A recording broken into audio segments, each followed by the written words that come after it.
আমার সকল ছোট্ট বন্ধুদের স্বাগত তোমাদের প্রিয় YouTube channel your study guide চ্যানেলে।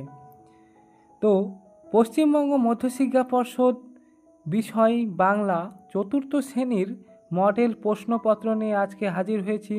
তোমাদের কোনো না কোনো স্কুলে এই প্রশ্নটি এসেছিল। অবশ্যই এই মডেল কোশ্চেন পেপারটি তোমাদের পরীক্ষা প্রস্তুতিকে আরও মজবুত করে তুলবে। কাজেই তোমরা ভিডিওটা সম্পূর্ণ দেখবে এবং এগুলো খাতায় নোট করে নেবে, অথবা ভিডিও দেখেই তোমাদের মুখস্থ হয়ে যাবে। শুধু তোমরা দেখো, অবশ্যই তোমাদের ভিডিও দেখতে দেখতেই মুখস্থ হয়ে যাবে। তৃতীয় পর্যায়ক্রমিক মূল্যায়ন সময় 1.5 ঘন্টা, 1.5 ঘন্টা থেকে 2 ঘন্টা সময় দিতে পারে। অবশ্যই তোমরা ভিডিওটি সম্পূর্ণ দেখো। পূর্ণমান 50। প্রথম সঠিক উত্তরটি তলায় দাগ দাও। প্রথম প্রশ্ন, বাঘা যতীনের দিদির নাম কি? উত্তর হবে বিনোদ বালা। দ্বিতীয় প্রশ্ন, আদর্শ ছেলে কবিতাটি লিখেছিলেন কে? উত্তর হবে কুসুম কুমারী দাস। গ, হযবরল বইটি লিখেছিলেন কে? উত্তরটি হবে সুকুমার রায়। চতুর্থ প্রশ্ন, মারমেড কথাটির অর্থ কি? উত্তর হবে জলকন্যা। এটি মায়াদ্বীপ গল্প থেকে নেওয়া হয়েছে এই প্রশ্নটা। 5 নম্বর প্রশ্ন, প্রত্যেক দিনের ঘটনা লিখে রাখাই হলো ড্যাশ, শিলালিপি, স্বরলিপি নাকি দিনলিপি? উত্তর হবে দিনলিপি। 2 নম্বর প্রশ্নে আছে শব্দার্থ লেখো। প্রথম শব্দ সাগরেদ, এটির উত্তর হবে শিষ্য বা চেলা। দ্বিতীয় আছে প্র্যাকটিস, এটির উত্তর হবে অনুশীলন বা অভ্যাস। শব্দার্থ মানে শব্দের অর্থ লিখতে বলেছে। সাগরেদ শব্দের অর্থ শিষ্য বা চেলা, প্র্যাকটিস শব্দের অর্থ অনুশীলন বা অভ্যাস করা। তৃতীয় নম্বর প্রশ্ন, শূন্যস্থানে সঠিক শব্দ বসাও। প্রথম প্রশ্ন, তোমরা মানুষ হলে দেশের ড্যাশ হবে? এটির উত্তর হবে কল্যাণ।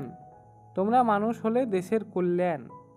দ্বিতীয় প্রশ্ন, পুনঃ কমল ড্যাশ ধনধান্যে। এটির উত্তর হবে কনক। কনক শব্দের অর্থ সোনা।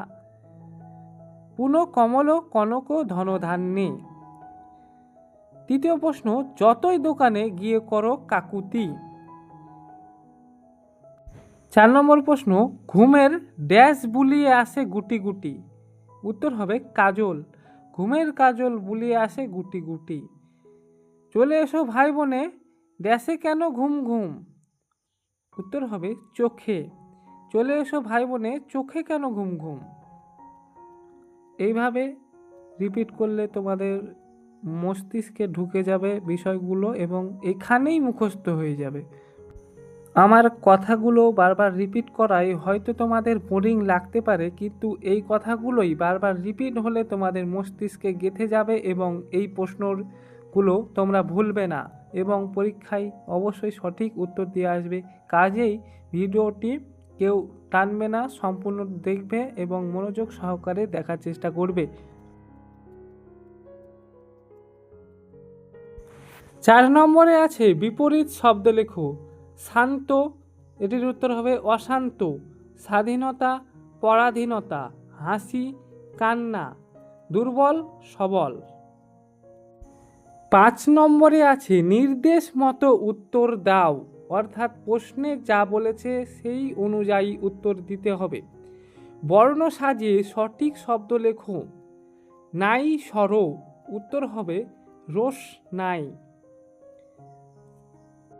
এই প্রশ্নে এলোমেলো শব্দ দেওয়া ছিল, তোমাদেরকে সঠিকভাবে সাজিয়ে একটি অর্থপূর্ণ শব্দ তৈরি করতে বলেছে। উত্তর হবে রোষ নাই। দ্বিতীয় প্রশ্ন, বর্ণ বিশ্লেষণ করো। ভ্যাবা চ্যাকা। উত্তরটা দেখে নাও। ভয়ে হসন প্লাস জয়ে হসন প্লাস আ প্লাস ব প্লাস আ প্লাস চয়ে হসন প্লাস 29 জয়ে হসন প্লাস আই আ প্লাস ক কয়ে হসন প্লাস আ। এই বর্ণ বিশ্লেষণের ক্লাস তোমরা যদি চাও অবশ্যই কমেন্টে জানাও, অথবা চ্যানেলটিকে সাবস্ক্রাইব করে রাখো। এই বর্ণ বিশ্লেষণের বিষয়ে তোমাদের ক্লাস অবশ্যই নেওয়া হবে। তৃতীয় প্রশ্ন আছে, ইংরেজিতে যা স্যারাড, বাংলায় তা হলো হেয়ালি নাট্য। ঘ নম্বর প্রশ্ন, কাজ বোঝায় যে শব্দে, তা হলো ড্যাশ, তা হলো ক্রিয়া। অর্থাৎ যে শব্দ কাজ বোঝাবে সেটি হলো ক্রিয়া। 6 নম্বর প্রশ্ন, সমার্থক শব্দ লেখো। অর্থাৎ কোনো একটি শব্দ দেওয়া থাকবে, তার সম অর্থযুক্ত আরও শব্দ লিখতে বলা হয়েছে। প্রথম প্রশ্ন, পৃথিবী। পৃথিবীর সমার্থক শব্দ হলো ভূ, ধরা, জগৎ, বসুন্ধরা। যে কোনো দুটি লিখলেই হবে। দ্বিতীয় আছে হাতি। হাতির সমার্থক শব্দ হলো গজ, হস্তি, বারণ, মাতঙ্গ, করি ইত্যাদি। এর মধ্যে দুটো লিখে দিলেই হবে।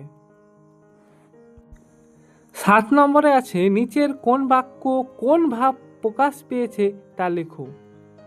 প্রথমে দিয়ে দেওয়া হয়েছে হেল্প বক্সে প্রশংসা, বিস্ময়, প্রশ্ন, নিষেধ, সংশয়। প্রথম প্রশ্ন, কি যে ভালো লাগতো।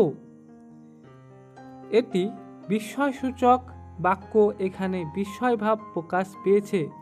উত্তর হবে এটি বিস্ময়সূচক বাক্য, এখানে বিস্ময় ভাব প্রকাশ পেয়েছে। তৃতীয় প্রশ্ন, সে নদীটার নামও খুব মিষ্টি বাতাসি। সে নদীটার নামও খুব মিষ্টি বাতাসি। উত্তর হবে এখানে প্রশংসা ভাব প্রকাশ পেয়েছে, প্রশংসাবাচক বাক্য। যেহেতু মিষ্টি বাতাসি অর্থাৎ প্রশংসা করা হচ্ছে, সেক্ষেত্রে প্রশংসাবাচক বাক্য হবে। তৃতীয় আছে, অনেকটা যেন মানুষের মতো, মানে সংশয়, মনে সংশয় জাগছে, তাই এটা সংশয় সূচক বাক্য, এখানে সংশয় ভাব প্রকাশ পেয়েছে। উত্তর হবে সংশয় সূচক বাক্য, এখানে সংশয় ভাব প্রকাশ পেয়েছে।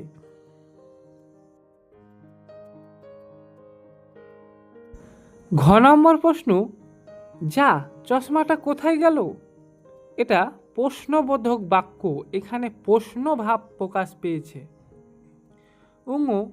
না না ওখানে নামা যাবে না, এখানে নিষেধবোধক বাক্য, এখানে নিষেধ ভাব প্রকাশ পেয়েছে, কারণ বারণ করা হচ্ছে, না না ওখানে নামা যাবে না, এটা নিষেধ ভাব প্রকাশ পেয়েছে।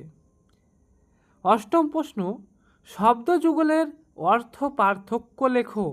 প্রথম প্রশ্ন, দ্বীপ, দয়ে বয়ে হস্যি প, দ্বীপ, আরেকটি হলো দ্বীপ, এই দুটির অর্থ পার্থক্য। প্রথম দ্বীপ, দয়ে বয়ে হস্যি প, দ্বীপ মানে জলবেষ্টিত ভূভাগ বা টাপু। দ্বিতীয় আছে দ্বীপ, প্রদীপ বা আলো, যেগুলো আমরা দীপাবলির দিন জ্বালাই, প্রদীপ আবার আলো। দ্বিতীয় আছে সাপ, আরেকটা আছে দন্তে সয়াকার প সাপ, একটা হচ্ছে তালবে সয়াকার প সাপ, একটা হচ্ছে দন্তে সয়াকার প সাপ। দুটোর অর্থ পার্থক্য হলো তালবে সয়াকার প সাপ মানে অভিশাপ বা বকুনি বা ইত্যাদি।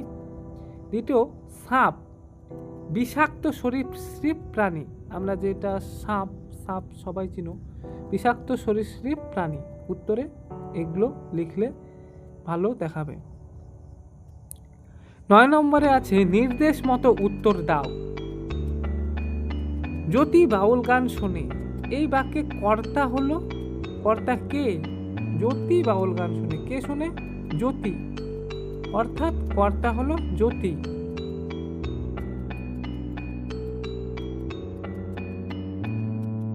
দ্বিতীয় প্রশ্ন, মা সাঁতার শেখাতেন, এই বাক্যে কর্ম হলো কি, কি কাজ করাতেন, সাঁতার শেখাতেন, তো এই ক্ষেত্রে কর্ম হলো সাঁতার।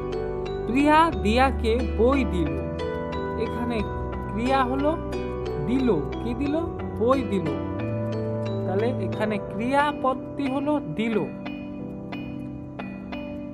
সে বড় শান্ত মেয়ে, এই বাক্যে সর্বনাম হলো সে, মানে নামের পরিবর্তে যে কোনো বিষয় ব্যবহার, মানে যেই শব্দ ব্যবহার করা হবে তাকে সর্বনাম বলে। এখানে সে বড় শান্ত, সে হলো সর্বনাম। 9 নম্বর প্রশ্ন, কলমটি খুব সুন্দর। এই বাক্যের বিশেষ্য হলো কলমটি। বিশেষ্য মানে নাম। কি সুন্দর? কলমটি সুন্দর। অর্থাৎ বিশেষ্য মানে হচ্ছে নাম, যেটা নাম বোঝাবে সেটা হচ্ছে বিশেষ্য। তাহলে কোনটা বিশেষ্য হচ্ছে? কলমটি। 10 নম্বরে দিয়েছে বাক্য রচনা করো। প্রথম প্রশ্ন, ফুটফুটে। ফুটফুটে চাঁদের আলোয় চারপাশ ঝলমল করে। দ্বিতীয় আছে মিটিমিটি, আকাশের তারা মিটিমিটি করে জ্বলছে। 11 নম্বর প্রশ্ন, পূর্ণ বাক্যে উত্তর লেখো। প্রথম প্রশ্ন, জ্যোতির মায়ের নাম কি? উত্তর হবে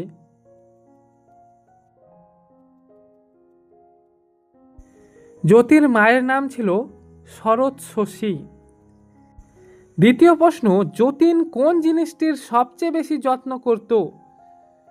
উত্তর হবে যতীন তার ঘুড়িটিকে সবচেয়ে বেশি যত্ন করত। 3 নম্বর প্রশ্ন, মায়াদ্বীপে ওনারা থাকেন। এখানে কাদের কথা বলা হয়েছে? এখানে জলকন্যা বা মারমেডদের কথা বলা হয়েছে। ওগো শোনো কান পেতে, কান পাতলে কি শোনা যাবে? কান পেতে পরীদের গান শোনা যাবে ও ছোট ছোট লণ্ঠনের ঠনঠন শব্দ শোনা যাবে। 9 নম্বর প্রশ্ন, কথায় না বড় হয়ে কাজে বড় হবে।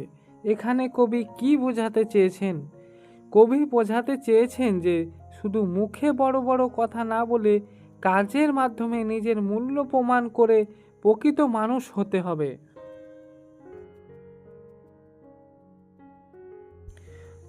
পিংলা নদীর মাঝে সেই দ্বীপটির নাম কি?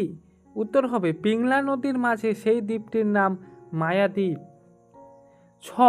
নইলে কবিতায় কিভাবে 12 ঘন্টা দাঁড়াতে বলা হয়েছে? নইলে কবিতায় পা দুটো ও মনটা স্থির করে 12 ঘন্টা দাঁড়াতে বলা হয়েছে। বর্গী জ নম্বর প্রশ্ন, অখিল বন্ধু নিয়োগীর ছদ্মনাম কি ছিল? অখিল বন্ধু নিয়োগীর ছদ্মনাম স্বপ্নবুড়ো। 12 নম্বরে আছে রচনামূলক প্রশ্ন। নিচের যে কোনো একটি বিষয়ে 4টি বাক্য লেখো। শরৎকাল অথবা তোমার প্রিয় খেলা। প্রথমটির উত্তর দেওয়া হলো শরৎকাল। শরৎকাল হলো বর্ষা ও শীতের মধ্যবর্তী ঋতু। এই সময় আকাশ থাকে নীল আর পরিষ্কার এবং মাঠে ফোটে সাদা কাশ ফুল। শরৎকালে সবচেয়ে বড় উৎসব দুর্গাপূজা অনুষ্ঠিত হয়। এ সময়ে সকালের দিকে হালকা শিশির পড়ে এবং আবহাওয়া খুব মনোরম থাকে। দ্বিতীয় রচনাটি হলো তোমার প্রিয় খেলা। আমার প্রিয় খেলার নাম হলো ফুটবল। এই খেলাটি খেলতে একটি বল ও 2টি গোলপোস্টের প্রয়োজন হয়। ফুটবল খেলার মাধ্যমে শারীরিক শক্তি ও দলগত শৃঙ্খলা বাড়ে। অবসর সময়ে আমি বন্ধুদের সাথে মাঠে ফুটবল খেলতে খুব ভালোবাসি। এই ছিল তোমাদের রচনা।